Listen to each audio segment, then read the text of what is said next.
Hello class, welcome to study official. आज हम solve करने वाले हैं अपने क्लास 10th की मैथमेटिक्स का chapter number 3 linear equation in two variables. R S. Aggarwal के बुक से एक्सरसाइज 3B का क्वेश्चन नंबर 45 सॉल्व करने वाले हैं। यहाँ से क्वेश्चन आपके एग्जाम में हर साल लगभग आ ही जाता है और वो जो क्वेश्चन आता है 3 से 4 मार्क्स में आता है बच्चों। तो ये वाले क्वेश्चन बहुत ही ज़्यादा इंपॉर्टेंट है।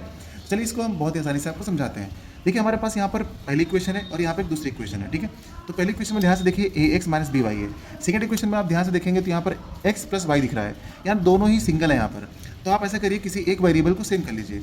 अब हम y को सेम करना चाह रहे हैं, तो देखिए यहाँ पर y के पास क्या है, b है, और यहाँ पर y के पास कुछ भी नहीं है, तो यहाँ पर भी होना चाहिए। तो इसके लिए हम क्या करेंगे, पूरी इक्वेशन को b से मल्टीप्लाई कर देंगे, है कि नहीं। अब तो आइडिया आ रहा होगा आप लोगों को, तो बस यही काम हम लोग कर लेंगे आज। पहले इक्वेशन को हम लोग यहाँ पर नेम दे देते हैं इक्वेशन फर्स्ट का, और यहाँ पर जो सेकंड है इसको सेकंड इक्वेशन का नेमिंग कर लेते हैं, ठीक है। उसके बाद देखिए ध्यान से, इसमें तो कुछ करना नहीं है, इस वाले इक्वेशन में हम मल्टीप्लाई कर लेते हैं। तो यहाँ पर हम लिख लेंगे इक्वेशन 2 मल्टीप्लाइड बाई b, इसे हम b से मल्टीप्लाई कर लेंगे, ठीक है।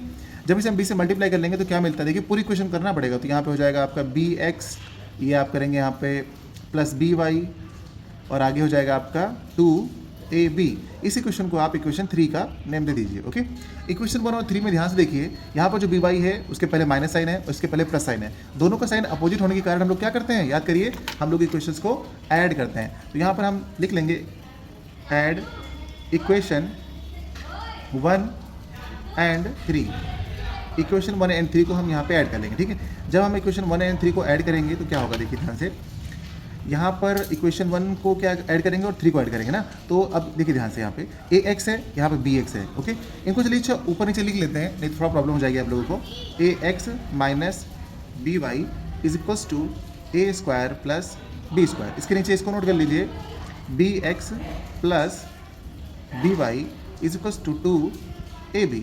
अब यहाँ पे जब इसको आप ऐड कर रहे हैं तो क्या होगा, देखिए यहाँ पर ये ऐड हो जाएगा तो ये हो जाएगा ax प्लस by, ठीक है। यहाँ पर अरे सॉरी by नहीं है, bx भी है ना, bx है। तो ax प्लस bx ये दोनों नोट कर लिए। जब इनको नोट करेंगे तो ये दोनों हो जाएंगे, ठीक है। ध्यान देखिए, दोनों कट जाएंगे। आगे क्या है आपका a square plus b square, और नीचे वाला ऐड कर लेंगे तो ये हो जाएगा आपका 2ab, ठीक। ये आपके पास मिल रहा है लास्ट में।